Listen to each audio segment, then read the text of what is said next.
My name is Sheila Corona. Welcome to Sassy Seer Sheila and to New Light Streaming Love, as this will be seen on both channels. This is really interesting to me. Now, things I just recorded the AI video or the AI writing of Jason's just before this one. And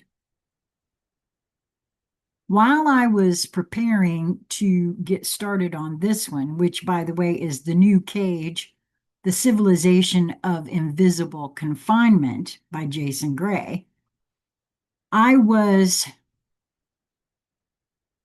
sent two private messages back to back, one from my housemate and one from my sister. And they were both in regards to CERN.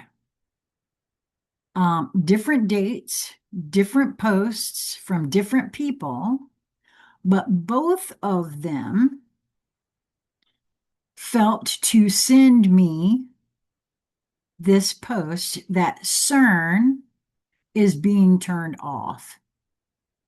And there's a lot of folks who feel like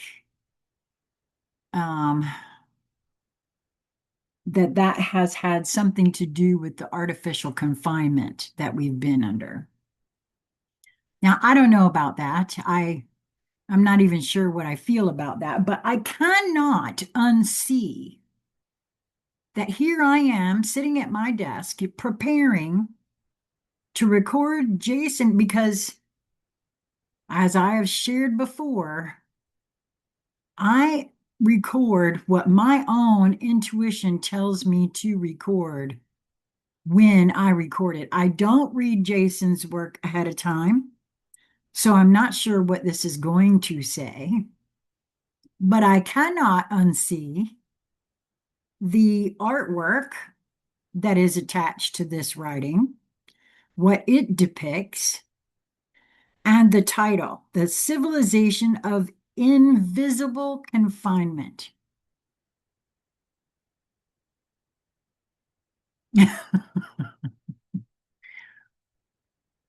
I think I'm being shown something very important, and I just really want to put that out there because I guess I could make this up if I thought I was that clever, but I really don't think I'm that clever. And for two folks in my life to send me the exact same, basically, information from two totally different places on the internet, by the way, different articles from different places. One was from X, one was from Facebook.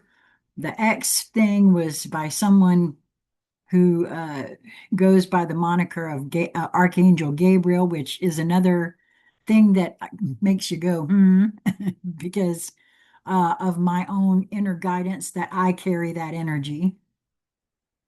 And another being on Facebook. It's just, you can't unsee things like that. And I just to give you a little aside, this coming Friday, I made arrangements with Julie to change the date about it. We're going to be doing a recording on for her channel. She wants to do a series of like interviews in regards to consciousness speaks and how does it speak. Well, this is one of the ways apparently my consciousness speaks to me. It uses everything it can in every way it can to get my attention, and boy has it got my attention today, because you cannot unsee synchronicities like that. So, without further ado, let's hop into this. The New Cage, The Civilization of Invisible Confinement. by Jason Gray. And by the way, this was written June 11th, 2026. Today, just for clarity's sake, is June 29th, 2026. And like I said, all of that happening just now before I actually turn this camera on. So, there is an uncomfortable certainty that few are willing to examine, not because it is hidden, not because it is secret, but because it is so deeply embedded within everyday life that it has become nearly impossible to perceive. The certainty is this: humanity is living through the most sophisticated period of control in its entire recorded history, while simultaneously believing itself to be the freest civilization that has ever existed. Oh boy, ain't that the truth. And I've been saying that for years. We are under some mistaken idea that we are free. That's funny. At first glance, such a statement appears absolutely absurd. After all, most people can travel where they wish, speak freely, purchase what they want, although that's not happening in a lot of places, consume endless information, express opinions publicly, choose careers, choose partners, choose beliefs.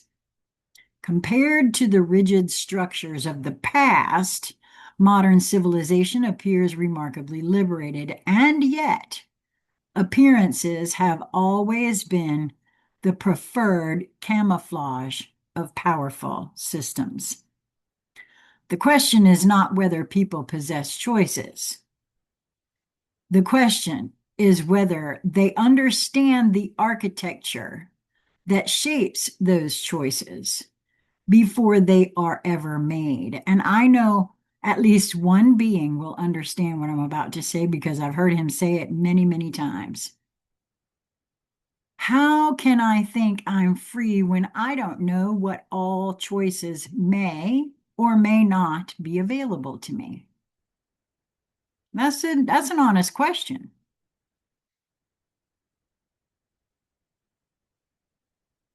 So the question is whether they understand the architecture that shapes those choices before they are ever made. Every civilization creates environments, and environments shape behavior. A river shapes the path of water. A forest shapes the growth of trees. An ecosystem shapes the survival of species. Likewise, cultural environments shape human consciousness, not through force, not through violence, not through obvious oppression, but through repeated exposure, repeated narratives, repeated assumptions, repeated reinforcement, repeated conditioning. Over time, what begins as influence becomes normality. What begins as suggestion becomes truth. What begins as programming becomes identity, and identity is where the cage becomes nearly invisible. The industrialization of human attention. Previous civilizations extracted labor. The modern civilization extracts attention. This represents one of the most significant evolutionary leaps in control ever achieved. And you know, there was actually a movie made about this by Disney. It's called Wall-E, if I'm not mistaken. Factories once required human bodies. The new factories require human awareness. Your attention has become a commodity, a resource, a harvestable asset, an extractable form of energy. Entire industries now compete for it. Entire technologies are engineered around capturing it. Entire economic models depend on retaining it. The objective is no longer merely selling products. The objective is occupying consciousness because once attention is captured, behavior becomes increasingly predictable, and predictable behavior is extraordinarily valuable. If a system can predict what you will purchase, it profits. If it can predict how you will vote, it gains influence. If it can predict your fears, it can manipulate your reactions. If it can predict your desires, it can shape your decisions.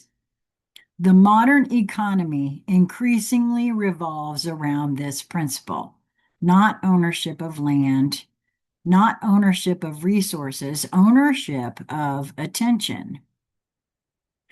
The battlefields of the 21st century are not primarily geographic, they are psychological.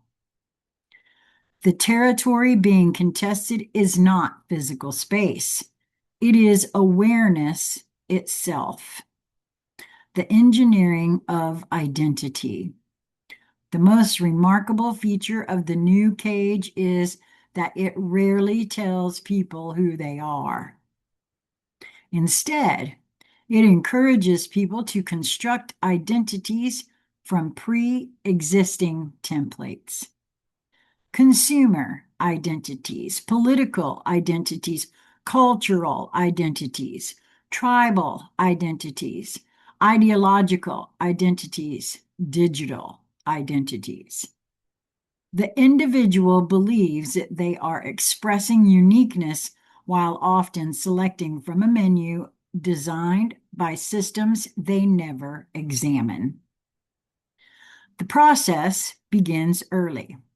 Children are taught what success looks like, what attractiveness looks like, what intelligence looks like, what status looks like, what belonging looks like. The templates arrive long before critical examination develops. By adulthood, many people are pursuing goals they never consciously chose. Competing in games, chasing definitions they never authored. Competing in games whose rules they never wrote. Measuring themselves against standards they never questioned. The cage becomes self-maintaining. People begin policing themselves, comparing themselves, correcting themselves, limiting themselves.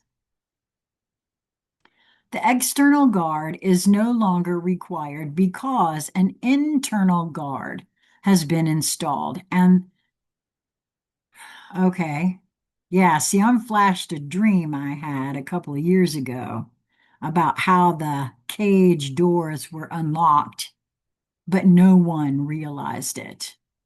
And they didn't go near the doors anymore because every time they did, they were locked or they got shocked or whatever.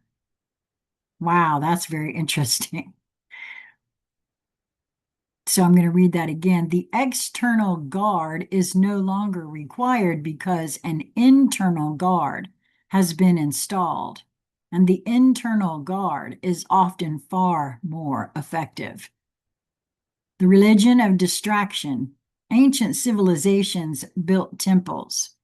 Modern civilization built distraction. The old temple required attendance. The new temple accompanies you everywhere. in your pocket, in your vehicle, beside your bed, at your workplace, at your dinner table, even within moments that were once reserved for solitude. The modern human rarely experiences uninterrupted silence, and this is one of the most significant transformations in human history. Silence once served a critical function. Silence allowed reflection. Silence allowed integration. Silence allowed observation. Silence allowed awareness to encounter itself. Without silence, consciousness remains externally oriented, continuously stimulated, continuously reacting, continuously consuming. The result is a civilization increasingly skilled at acquiring information while becoming increasingly disconnected from wisdom. Information answers questions. Wisdom determines which questions matter. One can be accumulated endlessly. The other requires stillness. The cage understands this, which is why stillness has become increasingly rare. The collapse of direct experience. One of the least discussed consequences of the modern age is the replacement of direct experience with mediated experience. People increasingly experience reality through representations of reality.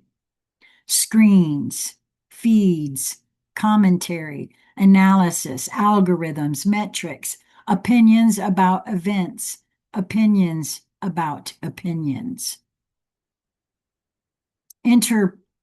Interpretations of interpretations. Layers upon layers of abstraction separating the observer from the thing itself. Humanity possesses unprecedented access to information while often becoming increasingly distant from direct encounter. People read about nature instead of entering it. People read about health instead of cultivating it. People read about relationships instead of building them. People read about life instead of living it. This creates a peculiar condition: the illusion of participation without participation itself. The illusion of engagement without engagement itself. The appearance of knowledge without understanding. The architecture becomes self-reinforcing. Reality is gradually replaced by representations of reality, and representations are easier to manage than reality itself. The fear of the unpredictable human. Every large system ultimately seeks stability. Governments seek stability, corporations seek stability, institutions seek stability, algorithms seek stability. Prediction becomes the ultimate objective. Predict consumers, predict citizens, predict behavior, predict transactions, predict outcomes, and yet there remains a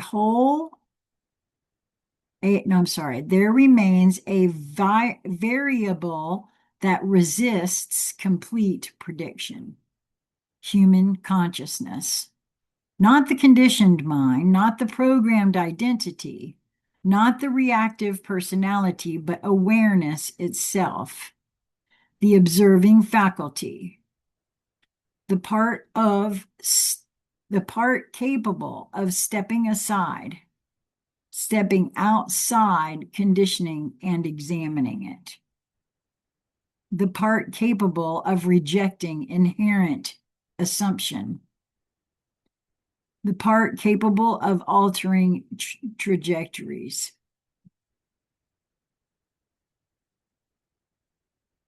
the part capable of saying no. That single word has altered history repeatedly. No to empires. No to tyrants. No to dogma. No, no, no. That field will stand enough. What did I just say? Wow, I'll have to go back and see that. That was totally out of my control there. Huh. The part capable of saying no. That single word has altered history repeatedly. No to empires. No to tyrants. No to dogma.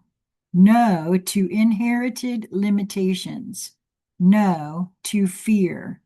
No to systems demanding obedience at the expense of truth. Every significant transformation in human history begins when enough individuals rediscover their capacity to observe independently, because observation is the birthplace of freedom. The Great Remembrance. The greatest misconception of the modern age is that freedom is something granted. It is not. Freedom is recognized. It is remembered. It is recovered. No institution can bestow genuine freedom, because genuine freedom originates before institutions exist. It originates within awareness itself. The ability to think independently, observe independently, question independently, perceive independently.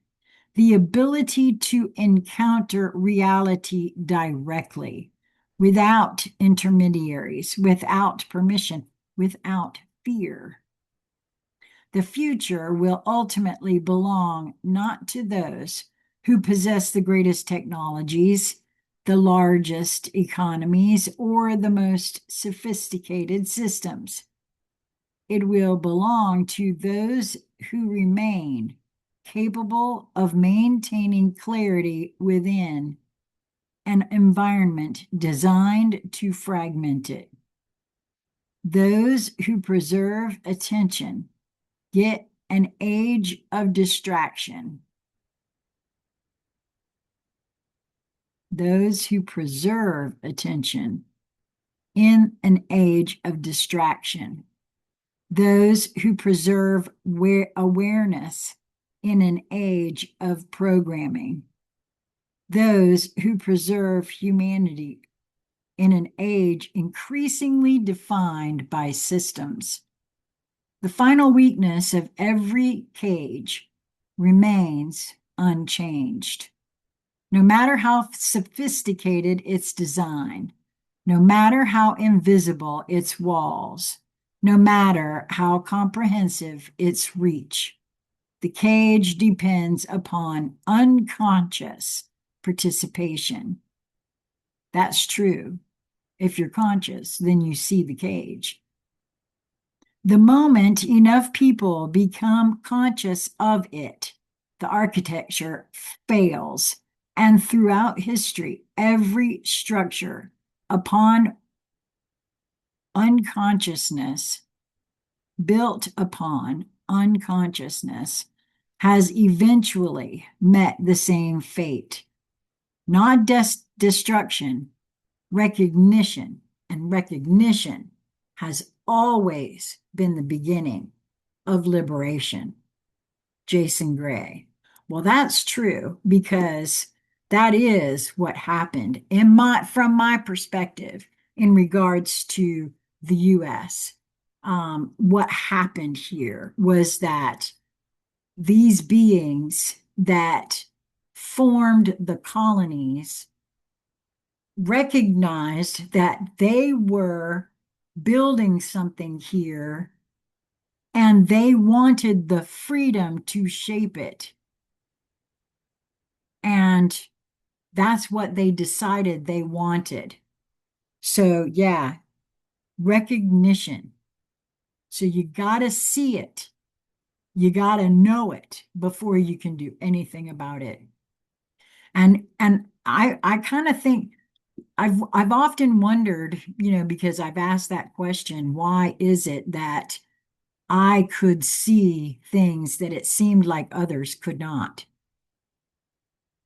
Part of that was that I became disabled. I no longer was being distracted to the way things were, the programming mechanism of making money. I didn't have that. That you got to make the donuts every day program at that point. I was so sick. Now, unfortunately, that sickness took that distraction, right? It took a while, and it took me taking my health back into my own hands before I started recognizing exactly what it seemed to be going on, and then deciding that I was going to dive into the truth of who we are, who and what humanity is. And it was at that point now, you see, so everybody comes to it in a particular fashion that is right for them. But I cannot unsee what's happened here this morning so that's very interesting and something that I'm going to be keeping an eye upon as to what is there. It seems like I'm being shown that something extraordinary is taking place on the planet today, very soon here, or it already has started, and I'm being called to bear witness. So, what do you think? Let me hear from you in the comment section. Either there, or if you don't want to go on the record there, reach out to me privately, consciousconversationcentral@gmail.com. Let's have a conversation about it. Let me hear from you. Until we meet again, my friends, be well.